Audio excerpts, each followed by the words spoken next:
Ooh, you got me just so crazy over you. We love Madonna, we love Madonna, we love Madonna, we love Madonna.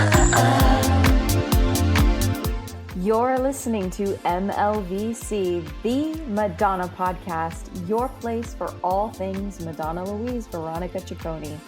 Hey everybody, I'm living to tell, it's Liberty. And hey everybody, this is Stefan. Thanks for joining us for another episode of MLVC. Today on the show, we are joined by actor, poet, musician Cyndi Dawson, who back in 1987 had the opportunity to be Madonna's stand-in on the Who's That Girl movie. We're going to get all down to the nitty-gritty of that movie in a little bit, but we just want to welcome Cyndi to the show. Hello, Cyndi. Woo-hoo! Welcome. How's everything going, Cyndi? Everything's going really, really well. As somebody in the arts, I feel that we're coming out of that. You know, we're starting to come out of the post-COVID phase where you're starting to be able to do what you do and experience it like in person again. So I'm feeling great. I really am. That's awesome. And I like your Christmas lights, or not what decorative lights. We're not in Christmas season, but I like your decorative lights that you've got. I'm actually at my guitar player Henry's house because, as I've explained to you, I am technically inept. So that's his little touch. He believes that Christmas lights should be up all year round. Yeah, they add a nice ambiance. Thank you. Yeah. Well, before we get down to some questions, Liberty, would you do the honor of giving Cyndi's bio to our audience? With pleasure. So Cyndi Dawson is a musician, spoken word artist, poet, and actor. She's worked in TV and film as a performance artist, and as we mentioned, worked as the stand-in for Madonna in the Who's That Girl movie. Her poetry has been published in anthologies and publications. She also leads a band appropriately titled The Cyndis. This is a full-throttle rock band formed around the songwriting talents of both Cyndi, the lead vocals for the band, and Henry Size, okay. The band's guitarist and other vocalists as well. And the band has been called the closest thing to 1970s CBGBs that you will get from a band that formed in 2011.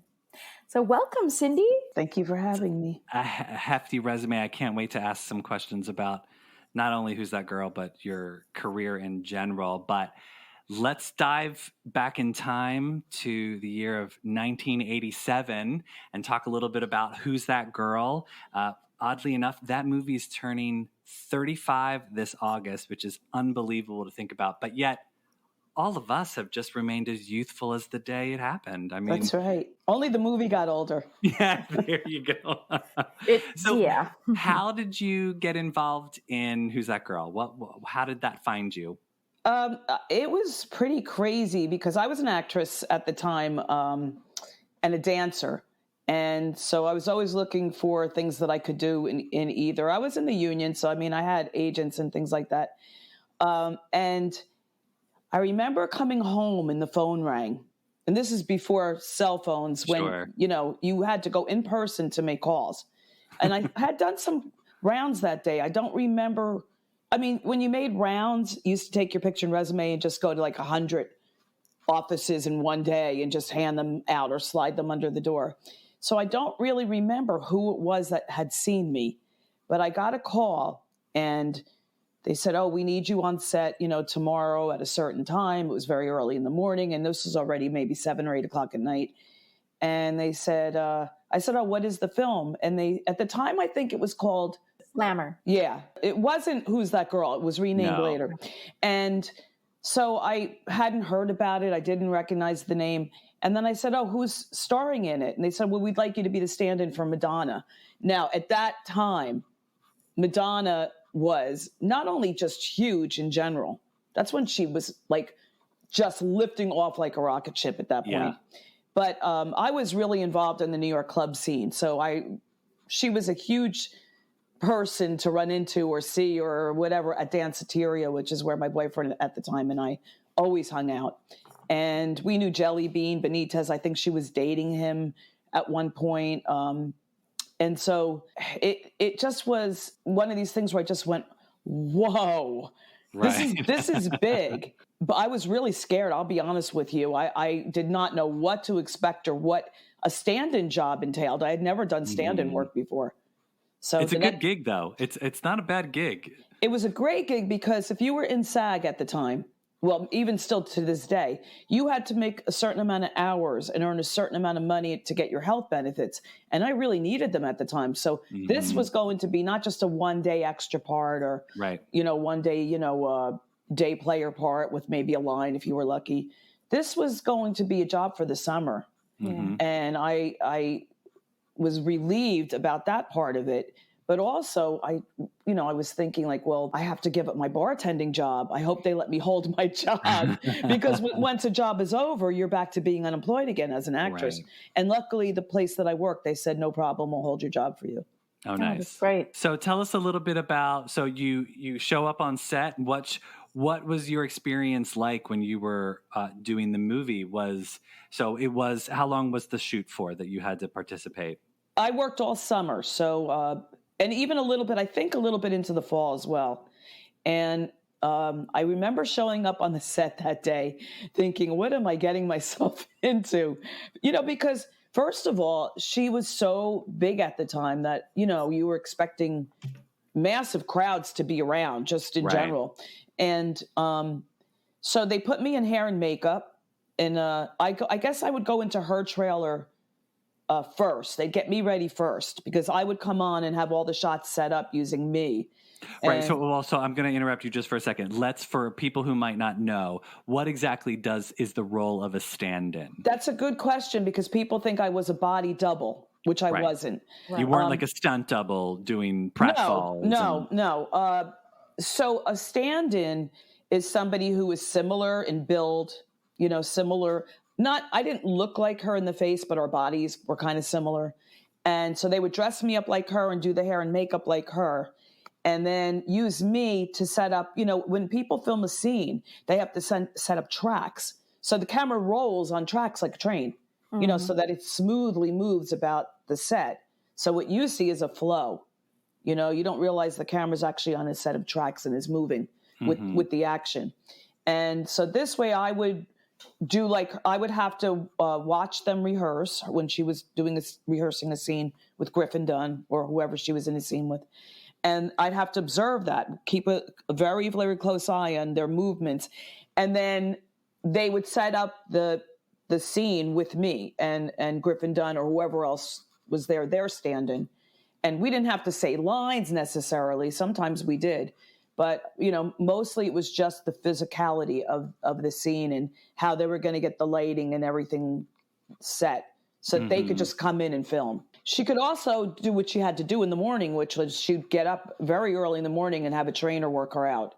And, of course, she was on an incredibly strict, diet regimen. She was the most disciplined person I had ever in my life witnessed. So disciplined.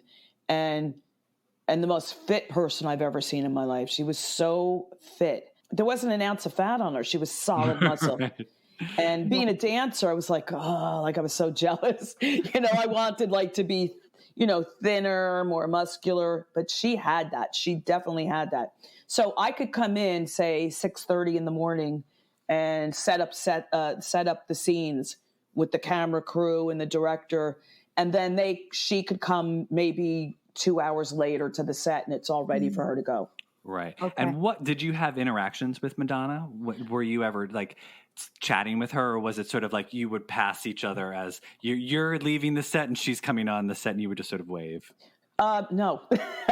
So I apparently was not the first stand-in. I think there was a few that they had gone through that just couldn't hack it. They couldn't deal with it. She's not there to make friends. Right. And I understood that. I mean, I think I'd had enough experience at that point in the business to understand that you go on a set and you're professional and you do what you have to do. Yeah. I did not speak to her. She was aware that I was there. I remember seeing a video one time for a song years later, and her stand-in was the one who was on camera. And they said, "Oh, do you become friends with your stand-in?" She said, "I don't become close at all to anybody on the set other than my co-stars." So I think I got that. And I think that's why I lasted. I went there. I didn't expect to become her best friend. I went there and just did the job that I had to do. I really needed the money and I Right. needed the health benefits. And, I think one time she whispered, I heard her whisper in Griffin Dunn's ear, "Is that my stand-in?" Oh. Because I guess I was the third one. But I didn't mind it. I mean, this was...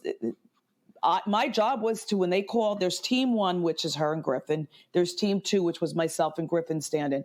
And time is money. Money is time on a set. When they call team 2, boom, you go. You're always ready to go. They don't have time to wait for you to be aware of the fact that you were just called. So I just did my job as good as I could do it. You don't go on a set thinking you're going to suddenly be like with the in crowd and you're going to be hanging out, drinking and dancing after work with the stars. You don't. You just you're basically crew. You're like crew on the set, except that I had to work, right near her every day because I had to watch everything she did. And so let's say you had, the professional mindset. Are there any funny memories that you have or anything like, I want to know about Murray, the cat. I want to know. Murray was the best. So the person I got the closest to on the set was his trainer. Oh, wow. Okay. It's funny. I kept journals all my life, and I have journals from those days. And I literally just recently was going through them to try to spark some memories. And they had a place out in California where they trained these animals. And I remember he invited me over there. I never got there because then I started working in some other films. But he was so beautiful, and I got to feed him sometimes. But what they told me is that they can be trained, but they will never be tame. And so what they would do is, and it wasn't cruel because I'm a big animal person, so it wasn't cruel. But we've all seen Tiger King. We know. Yes. So they didn't feed Murray. I mean, he was fed, but just they did not feed him during shooting, so that he would be hungry, and then he would perform according to like getting a treat. Right. This way, every time he did what he was supposed to do, he knew he would get something to eat. And that's really how it worked. But, I had deep respect for this animal as a wild animal. Right. But I was really blessed to be able to have gotten close to the trainer and he let me get close to this beautiful animal because I got to pet him. Right. But with him standing there, you'd never go up to him without the trainer there. If my memory serves me correctly, I think they used 2. They may have used 2. Now, I may be wrong, but my recollection, I seem to remember that there was 2, just in case one was sick or...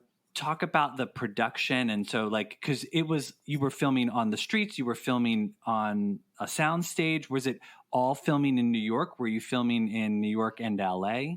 No, they had a different set of stand-ins on the West Coast. And I believe those scenes were already shot, or they went there after, maybe 35 years ago. Yeah. But I was the New York, I was the East Coast stand-in for that film. And I'll tell you a very funny story. We shot in front of the Trump Towers. We shot in Harlem. And this is the old Harlem, not the newly renovated Harlem. Right. Well, 2 things that are very, very funny. One is that we shot on the roof of a burnt out tenement, which were big in Harlem at the time. People would just burn the buildings out. A lot of these buildings were crack houses and they were just burnt out tenements. So we were shooting on a very high rise, and the roof was soft from having, I guess, had fires put out. And I had to sign a release with the city of New York that if I should fall through the roof, they are not responsible for my death. Oh my gosh. And I was young, very young. And of course I'm like, of course I'm going to sign it. What am I going to do? Not sign it and they'll send me home and then I don't have a job. Right. So I figured if Madonna was going to walk on that roof, I could do it, Yeah. Yeah. But, the other thing was we had a break. Every so often there'd be a break where, you got like maybe 40 minutes to go get something to eat if you wanted or whatever. And we were in Harlem, and these children were standing around for hours just waiting to see Madonna. This was the biggest thing that had ever happened in their lives. There's Madonna's filming a movie in their neighborhood, and they were so excited. And here I am in the wig. I think I had I had on a skirt. I had on a skirt and something else that was like the same outfit that she wore. and I decided to go to a bodega, not even thinking that they'll think I'm Madonna, because in the face, I really didn't look like her. And so but they would do the makeup with the dark eyebrows and all that. So I guess from a distance, maybe I did. But I remember going into a bodega and coming out and just walking down the street, and a mob starts chasing me. Oh, Madonna, no. Madonna. And I turned around, looked back, and I have to tell you, I got a taste of what she must have been going through, because you literally felt frightened for your life. All you could do is I just ran back to the set. But I mean, there's no privacy at that level of fame. You can't even walk into a store and just buy soda without a mob knowing who you are. I mean, the world knows who you are. Yeah, that's gotta have been wild. I mean, I remember that there was like an opening for Who's That Girl in the middle of Times Square, right? When the movie opened. Yeah. And that was one of the biggest events, I think, for her career first, but also in Times Square, right? Some of us knew of Madonna long before, she hit fame. I mean, there's a building called the Music Building where a lot of people used to, practice and rehearse and had rehearsal rooms. I had a lot of friends that remember her sleeping there or saying, "Can I borrow your rehearsal space to sleep tonight?" So the thing about her was she was unafraid. She had a goal in mind, and I'll give her due. She had a vision, a dream. She was going after it. Nothing was going to stop it. There was nothing that was going to get in her way. I can tell you that. And, people will say, oh, well, she used this person whoever she was as the person is one thing.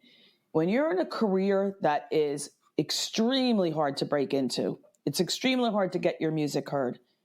I give her all the credit in the world for just, plowing through, look where she is today. Mm-hmm. Yeah. You don't do that unless you've got balls, and she had balls. Yeah. And in a time without internet as well. I mean, this is like viral, so to speak. Yep. She had to really trench her way through it, which I don't think I would have been so strong. I would have probably been like, I can't handle it. Well, I could tell you that in terms of even my acting career, there were things that I was not willing to put up with, or people to work with, or things like that. And I mean, the truth is acting in New York in the 80s, I don't know about the West Coast. It is what it is. It was what it was. I'm not so sure it's changed that much. But if you want to make it in the arts, you better have tough skin, because you won't if you don't. You just won't. And she did. And I think that isn't something to put her down about. I think that's a positive, that she was able to forge her career on her own terms in a world where, everybody wants to eat you alive. And she survived. I was just going to say that's what I always admired most, I think, about her specifically, is just that, her all tenacity. Balls. Yeah, basically. Just I do too. I think that's the thing that I admired the most as well. So, Cyndi, when you were on set, I'm curious, what did you think of Who's That Girl, the movie? Did you have to watch some of the scenes? I watched everything. I was one that likes to sit and watch and learn and observe. I tried to watch as much as I could. And what were your thoughts on set versus, I assume you saw the final version of the movie. Yeah. What did you think? When you were watching it versus what the final product was? I'll be honest with you, the voice was killing me. That voice that she used for Nikki was killing me. I was like, how is this going to work out? Because she didn't go out of character. So, it was just like, coming from New Jersey, I grew up with that voice. So it was just so annoying. But I could see that when I saw the film, she had to. And I mean, because that was the character. So that ended up being something I got more when I saw the film. But it was hard because they don't film in sequence. Nothing is in order of how it actually is in time. Yeah. So, I mean, they film wherever they have I guess a permit to film for that week or whatever. I didn't really understand the storyline until I saw the movie, because everything was so done in such choppy ways. You know, people think that when you film a film that you start from the beginning, and you don't. Sometimes you'll film the end first. Right. And then go back to the middle, and then you'll film. It depends on like what locations are available. Exactly. Depends on people's schedules. You know, like if this actor is only available at this time, they squeeze them in here. And yeah, I do remember being at the Trump Towers though, and it was my first time ever being inside the Trump Tower, and almost nauseated by the glitz of it. It was so so extra. It was so gold. It was so overdone, and the people that were coming down that long escalator that you see when you go inside the lobby. I was so poor in those days. And for me, I would go to, the cheapest store I go to Woolworths to get a pocketbook. Right. And these people were coming down these escalators just dripping in jewels and their $5,000 pocketbooks. And I just remember being really turned off by the whole thing. Yeah. Mm-hmm. It didn't make me feel like, wow. I was more like, God, like I just want to eat lunch and you got this like $5,000 pocketbook. But I mean, little did we know 86, 87, little did we know that Trump was going to run for president one day. Oh my gosh. Yeah. Maybe we should have seen that one coming, right? With all that, like, it's probably better we did in your face. Yeah. Did you ever see Madonna after Who's That Girl? I don't know if you ever crossed paths with her. Oh, you did? Yes. So my boyfriend at the time and I we loved foreign films, and we used to go to this place called the Quad in the city all the time. Yep. And you remember that place. I love that place. They had the best. Is it still there? I think it's still. It closed? I think it closed. I could be wrong, but I don't remember seeing it in years. But and also there was the Angelica, but this was at the Quad. And we were walking out of the film after it ended, and she was with Sean. Oh, and nice. So this probably was just a matter of maybe months after shooting ended. And she was in front of me. And I said to my boyfriend, I said, look, there's Madonna. And she turned around and she smiled. And then she whispered in Sean's ear, of course I heard it. She goes, that was my stand-in for Who's That Girl? Oh, that's so cute. Oh, that's cute. I thought that was cute. At least she remembered. She remembered me. Yeah, exactly. Well, I guess after cute. a couple of months on set, she remembers your face. So at least. Well, I was always standing there, but she wouldn't look at me. I think she sort of insulated herself to the scene and nothing else going on around her. That's probably, why. I never took it as, she was being mean to me. I didn't understand it, because on film sets, everybody's always so friendly and fooling around in between takes and things like that. But I was there in a different capacity than as a role. This was just basically, it's almost like if you're in a studio and you're like the echo. I was her echo. I just did whatever she did. Yeah. And it could have been a protection method as well. She doesn't want to extend herself to people that she doesn't really know too well. So many sycophants, around you when you're at that level of fame. I didn't try to talk to her. I didn't even try to talk to her.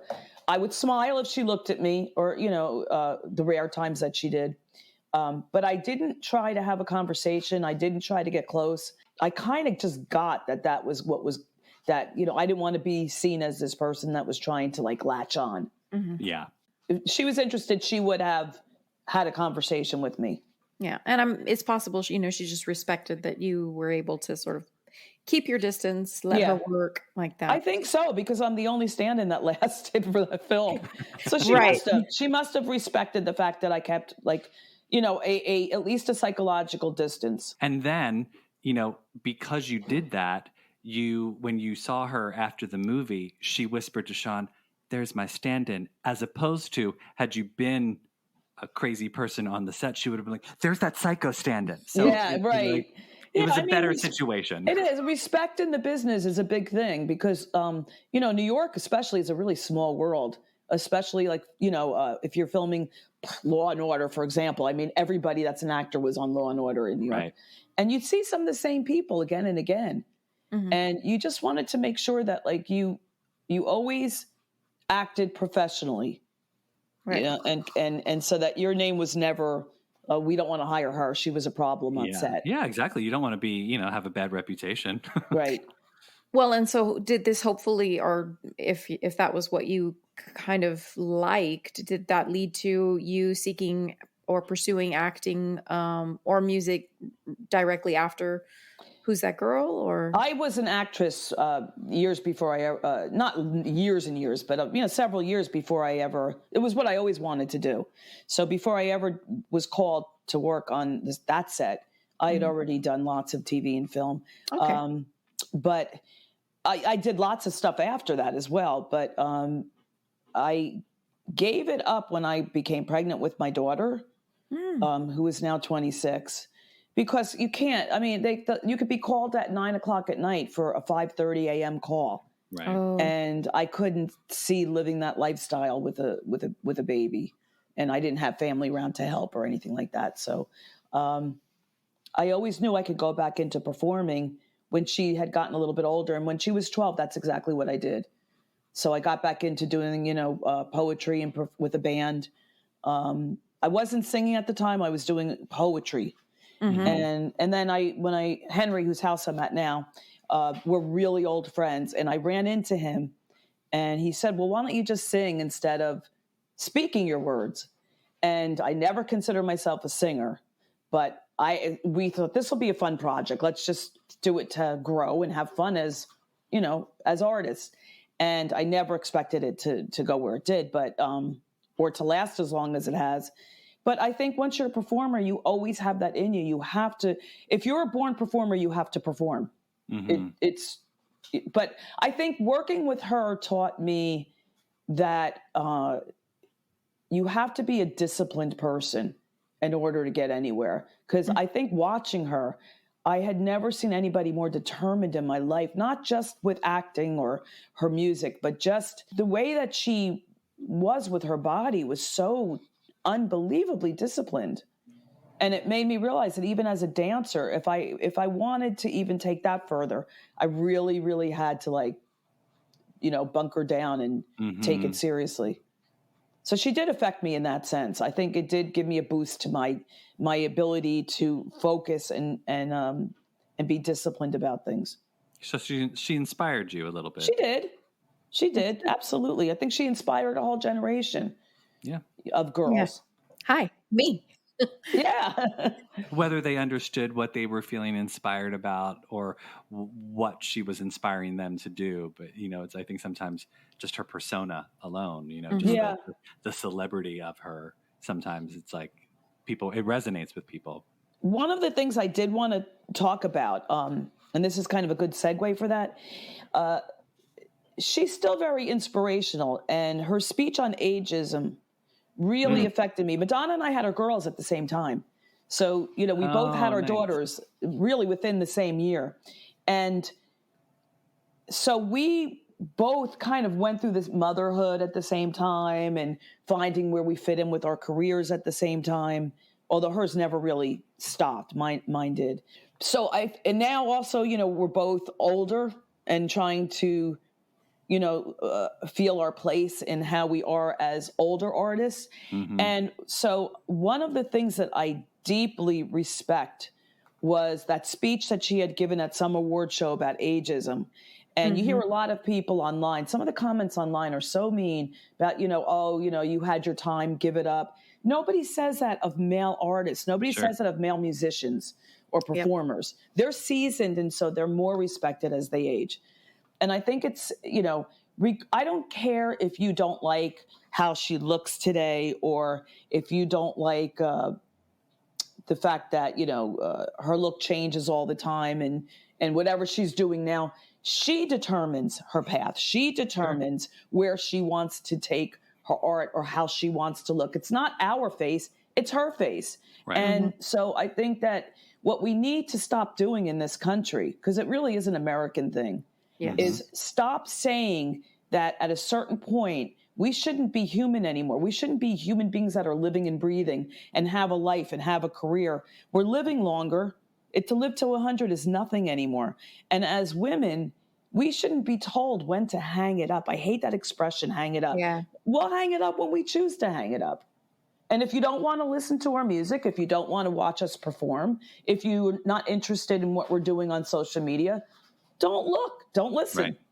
Mm-hmm. So I still think she's an inspiration in the sense that she is influencing a generation of women that are now in their 50s, 60s, 40s, whatever, saying, look, you don't ever have to stop doing what you love, you know, and if someone doesn't like it, too bad. Yeah, and especially, you know, given the pop world is very cruel to people who are over 25. Yes, You yes, know, you're right. The rock world is a little bit more accepting, I think, of, you know, all ages. No, they're not. No? Because Oh. I'm in the rock world.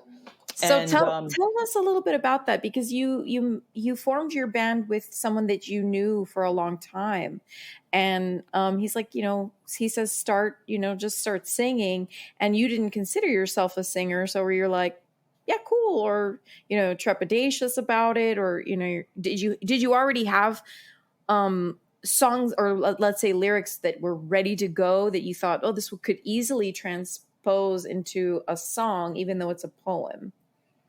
I was a performance artist that I worked with the very well-known artist, Renee. I am the best artist in Soho. If you lived in Soho through the 80s and 70s, you would absolutely know who he is. Obviously, you haven't because you're much younger. But he was he was the one who influenced Beth Squat and Keith Haring and Stephen Sprouse and people like that. And so we would do these performance arts where it would be my poetry, and then we'd create these crazy great sets, and then he would dress me as I recited them in one of what he called his nudismos, which were these kind of weird woven with no set pattern garments that would take on, they were called nudismo because they're living sculptures, and they would take on the shape of the model's body, and you couldn't see anything. I mean, everything where you're supposed to be covered was covered. I had like a mermaid one. We did this little film called The Sea Serpent's Daughter that I wrote, and I came out reciting it in this sort of like this mermaid nudismo. But his whole point of them was that censorship is useless, because even though you couldn't see any of my body parts, people would be more aghast looking at that because it had holes, and it was like macrame almost with holes here and there, than they would a bikini, and it had more material than a bikini because because it took on the shape of my body. And so censorship is in the mind of the viewer. Yeah. So it makes no sense to censor something because I could be completely covered up and you would still see my body parts if your mind wanted to. So he was a very big deal with the fight against censorship back in those days. And I was doing that. And then I started, when my daughter was 12, I started a poetry and music series where we would have, I would work with a band and almost Patti Smith kind of like. Yes. And then I ran into Henry, and he wanted to work with me on the poetry pieces, but then we gradually sort of just started shifting to singing because he encouraged that for me. And the next thing I knew, we were doing all these shows in New York, and then we're like, hey, let's record. And then we were recording. We now have 4 albums. We get pretty decent radio play now. And I mean, I never did anything with that goal in mind. It kind of organically happened. And we just recorded our new single. That's going to be released any day now. It's amazing to just go through life without listening to what other people say you should or shouldn't do, and just follow your own path. And I have to say, probably that came as a result with working and watching Madonna. Maybe I always had a little bit of it in me, but she certainly influenced me that way. That's really inspiring. Good. I'm glad that you're young. I mean, it's funny because it doesn't stop at my generation. I was the generation that was her audience. I was the generation that were the people that were buying, her music and saw her for the first time ever on MTV, which I'll never forget. And it was before I ever worked with her. I remember this woman came on MTV, and it was like a virgin.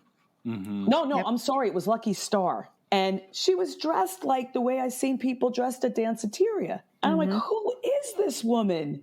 You know, I mean, I'd heard of her at Dance Theater, but I'd never actually seen her. I'm like, but this is how we dress at that club. Like, you don't see this on MTV. But she did it so much better than anybody else. She looked so much cooler than anybody else dressing like that. And so I remember watching to see who it was, and they said Madonna. I'm like, oh, I heard of her, because I'd heard of her in the club. And they probably played some of her tapes at the club, but I didn't put it together. But I thought, oh, she's going to be huge, because there was just something different about her. Yeah, you just knew, you felt it. You knew it. It was a confidence she had with the camera too. Mm-hmm. She looked right in that camera and she was like, this is me, folks. Remember me. Right? Yeah. And it's worked pretty well for her. Yeah. But you're a younger generation. And it's amazing to me when I see that, you know, like her or not, she's influencing a whole nother generation. Even today. Mm-hmm. Even today. So how does it feel, you know, now we're kind of post, or let's just say we are in like a rebirth of, you know, getting to perform live, and things are kind of starting to move back in the live performance is becoming accessible to us all again. Yeah. How's it feel? I mean, you've been away from the stage for a little bit, and have you gotten to be? We never really were away, because we did live streams in clubs in New York. Okay. We did a few from a club called Bowery Electric, which is it's a pretty the Bowery I've heard of. Yeah. Mm-hmm. Even all the way down here in Texas, I've heard about it. Yeah, Bowery Electric is owned by Jesse Malin, who's a fabulous musician, and he tours all the time. You know, the funny thing is New York was so hit so badly. It was just, I'll never forget it as long as I live. It was the most frightening. People don't realize how frightening it was in that city when COVID hit. There was nothing but like ambulances constantly. You know, we lost the first week that I was aware of COVID. I had done a show with this guy, Alan Merrill. We went on before him, so we didn't share a mic. Alan wrote I Love Rock and Roll. Joan Jett did not write that song, but Alan Merrill wrote that song. And he had been a big, huge star in Japan. He had his own TV show and everything. And so Alan and my band had done a show together on March 6th.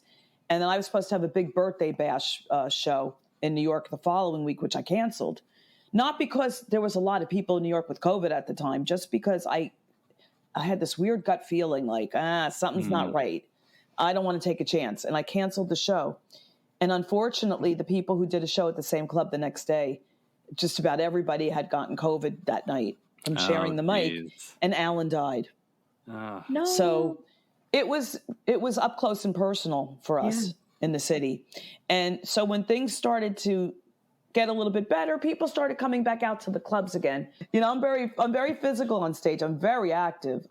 And that's why I like live performances, because they're almost like this shamanic experience where the audience is giving you energy and you're giving them energy. And you don't get that on a live stream with rock and roll, especially. Yeah. But I think we'll be back to normal one day. I just don't think we're 100% there yet. Mm-hmm. So you mentioned Patti Smith a moment ago, and I read it was an article I found through Podpose in 2014 that your musical influences, late 70s and early 80s, like CBGB's era rock, you know, Stooges, Distillers, and I was interested or curious to know what kind of inspiration you pull from bands like those in your performances. So tell me about, like, in your performance, you know, with the Sins in your songwriting, how that kind of inspiration speaks through your performance. Well, first of all, I had a sister who was 8 years older than me, and I was listening to things like, you know, the David Cassidy and the Jackson 5, which I still think the Jackson 5 were fabulous. And my sister used to be embarrassed when her friends came over, and she said, "My little sister's not listening to this stuff." So she made me listen to a lot of really great albums that were like her time, you know, like T-Rex, the Stooges, The Who.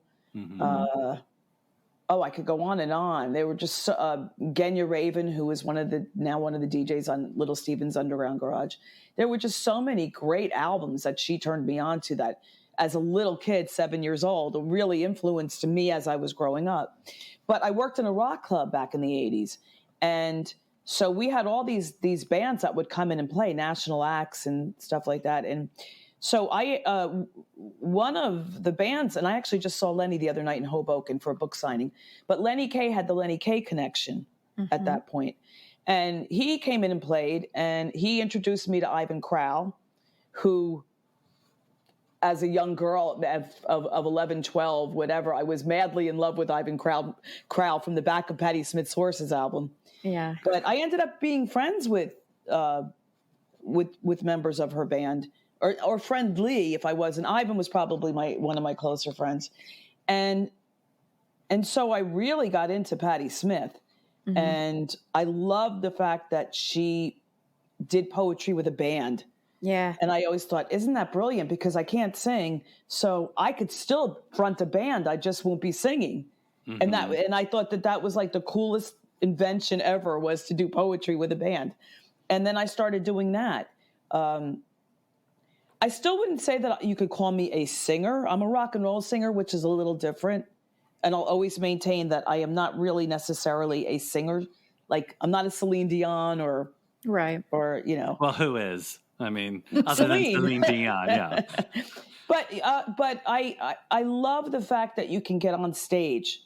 You can just purge. You could just let your yayas out in a way that if you did that in your everyday life, they'd put you away, you know? And it was, for me, it was always a way of getting out anger and other things that I had from, you know, when I was growing up and stuff. Just things that happened to me that I wanted to express it, but there was no safe place for me to express it. But when you're on stage, you can let any side of yourself come out. Yeah. And so that was just like a way for me to scream, or a way for me to, you know, fall to the floor, and you're like, ah, and it just felt so good. It still feels good to do it. I'm not as angry as I used to be. Because you've worked it out over the years, you know. Right. I've worked it out, and I've also, stage performance has been your therapy. It was my therapy, catharsis. absolutely, and I think it is for a lot of artists. I think being on stage is a way for you to have that. I'm not going to say an alter ego, because they're all parts of yourself, but that person that you can't be when you have to be polite. Yeah. And I think, you know, especially this kind of draws back to thinking about how women have it in the business, or how women are definitely not at that level, at the same level of, let's say, men. They have to work harder, or as, you know, as hard or harder than men do. What are some of those challenges you think women face when it comes to rock and roll music, or even just in, you know, as an artist these days? What are the specific challenges we have? If you're an established female frontwoman like Cyndi Lauper, Joan Jett, Madonna, and even they get it. Deborah Harry really comes to mind, because, I mean, I think that, from Blondie, she, you know, she's still as talented as she's ever been. But she's also older. And I think that, you know, what happens if you're established, you don't get it as hard as, say, somebody like me, I became an established frontwoman of a rock and roll band well past when most women would.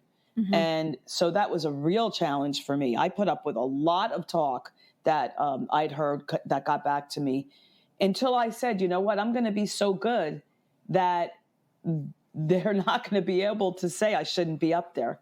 Mm-hmm. And I mean, I can only do me. So I don't try to get up there and try to be as good as this one or as good as that one. I just get up and I do as authentic and genuine a performance as I can as me.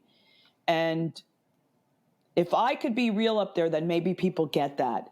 Yeah. And then they'll be like, wow, that was really good. And I'm not bragging, but when we get off stage, people come up to us and like, that was so unbelievable, because it's the energy they feel, and they feel like the realness of the moments.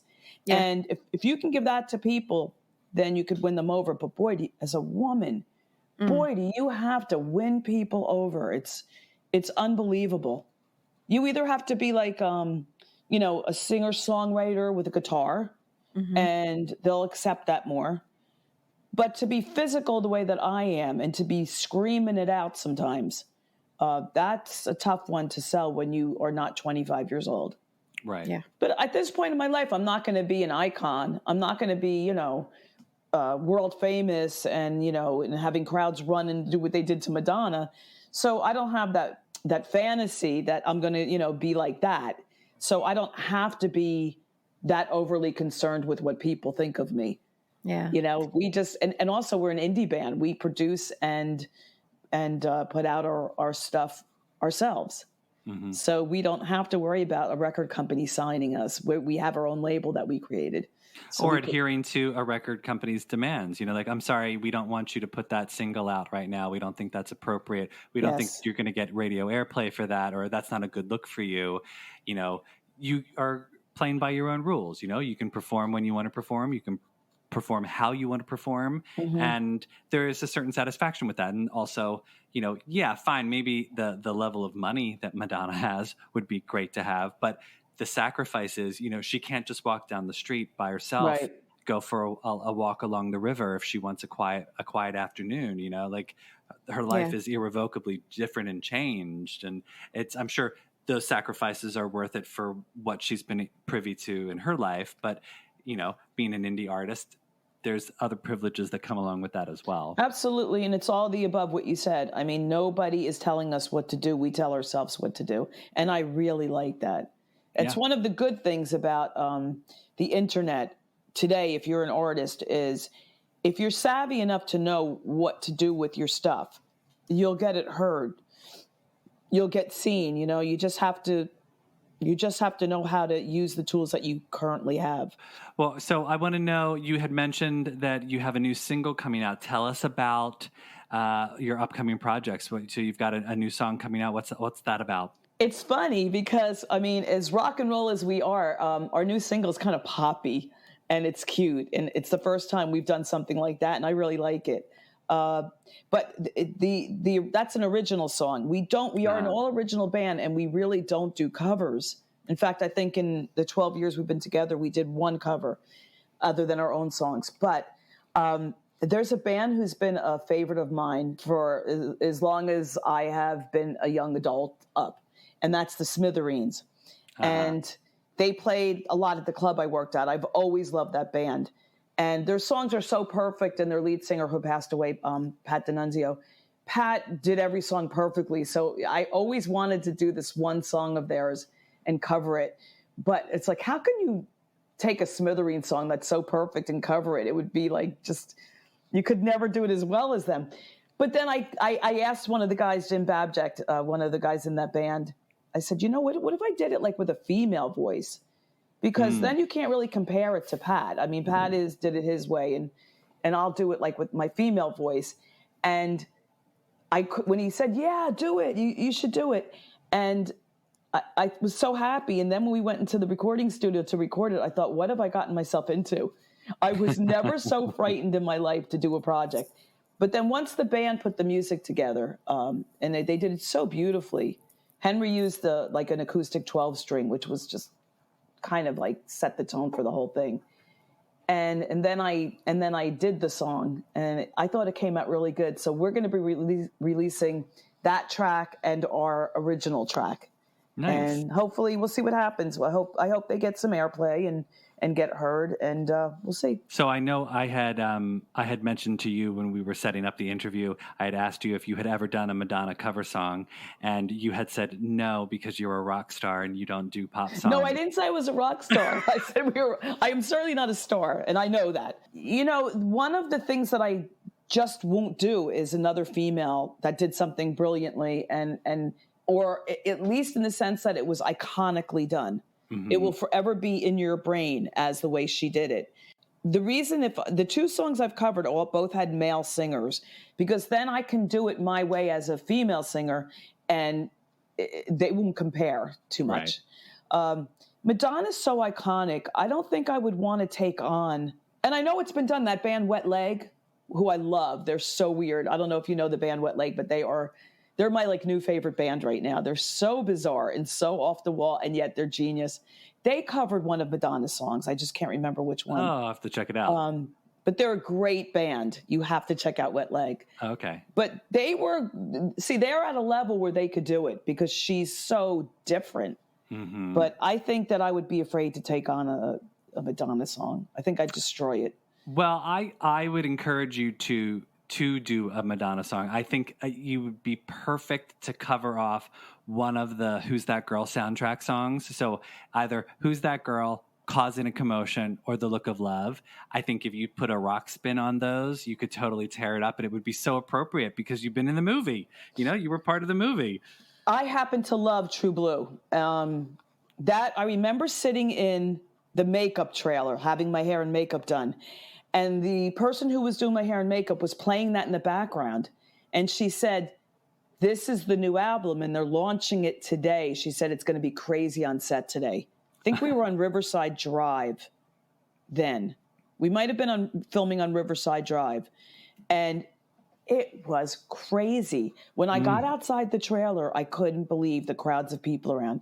And every once in a while, somebody famous would come on the set, you know, because they wanted to watch what was going on or whatever. But that album to me, maybe partly because that was my experience going on at the time, but I love the videos that were made out of those songs. Yeah. Open Your Heart, that little boy. I love her look in the suit with the little bowler hat. Yep. And the little dance they did at the end when they danced away. I just thought that's probably one of my favorite of her albums. Yeah. Well, and it was the most commercially successful one too. So was it? I didn't even know that. I didn't even know that. Yes. I also loved Ray of Light because I love to dance. And that's like a song that I would absolutely, if I had a couple drinks in me, I'd be on the floor. I would definitely be on the floor dancing to that. That's sort of psychedelic, but at the same time, it's got a great backbeat to it. Sure. Well, speaking of favorites, I think it's time for that part of the show, a little thing we call the lightning round. So the lightning round is just meant to be off the top of your head, quick answers wherever you're at in your quote-unquote Madonna journey. As today, favorite Madonna song? Don't Tell Me. Good call. Favorite Madonna music video? Open Your Heart.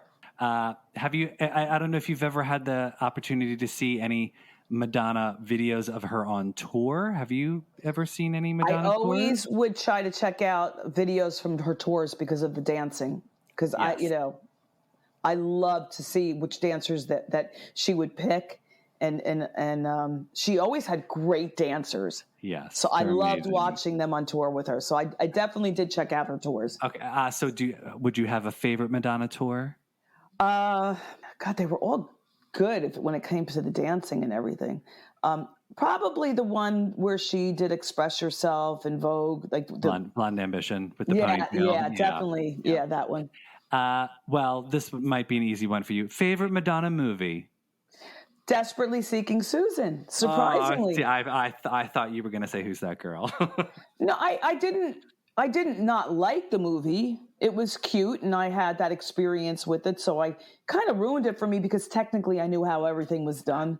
True. There was no magic for me to watch certain things. The experience. I actually knew how they filmed it. Right. But Desperately Seeking Susan was just so cool. And, I mean, it was just so to me, it was so New York at the time. It was my New York at the time, and I was young too. Right. So it was like, that's our New York. I was going to, I think it was HB Studios at the time when that video came out. So that was like my friends and I in the clubs. It just brought it all. It was just like, yeah, that's what we do. Sure. And then everybody wanted to, dry their pits out on the hand dryers after that. Favorite Madonna look, and this can be from a movie, a tour, a music video. I have two. Okay. I absolutely loved her again in Open Your Heart with that suit and that hat. And it was just big on her, but she has the cutest body, so it looks so great on her. But Don't Tell Me, the way she was just, and simple, and her hair was beautiful, like simple. Her face wasn't all made up, and she looked beautiful. Mm-hmm. I loved the dancing. I think she just, it's like one look was trendy and one look was just so simplified. Yeah. So I like the contrast of those two looks. Nice. Well, Cyndi, thank you so much for taking the time to talk to us today. This has been fantastic. I loved hearing your stories, and thank you for taking us back to 1987 and helping us relive a little bit of that. Thank you for taking me back to 1987. Please. Tell everyone where they can find you online and on social. How can we listen to you? Okay, so the name of the band is, let's see if I can put the Cyndis, C-Y-N-Z. I don't know if you could see that. Yep. C-Y-N-Z, like zebra. It's my name, Cyndi, with Henry Size's Z from his last name, Size. And we are everywhere music is sold. We're on Reverb Nation. You can listen to our music. If you do a Google search for the Cyndis, that's usually what comes up first. We're on Facebook. We're everywhere. Just Google it. I hate saying that. That's so tacky. But it's the easiest way to find our music, and you can listen to it. Great. And we'll tag you when we post about the interview. So okay. And remember, everybody, you can find us on Instagram and Twitter at MLVC Podcast. You can donate to the podcast on Venmo at MLVC Podcast, or think about becoming a subscriber, patreon.podbean.com/MLVC Podcast. Cyndi, thanks again for talking to us. This was great. Thank you. I had fun. Everybody, we will talk to you again soon.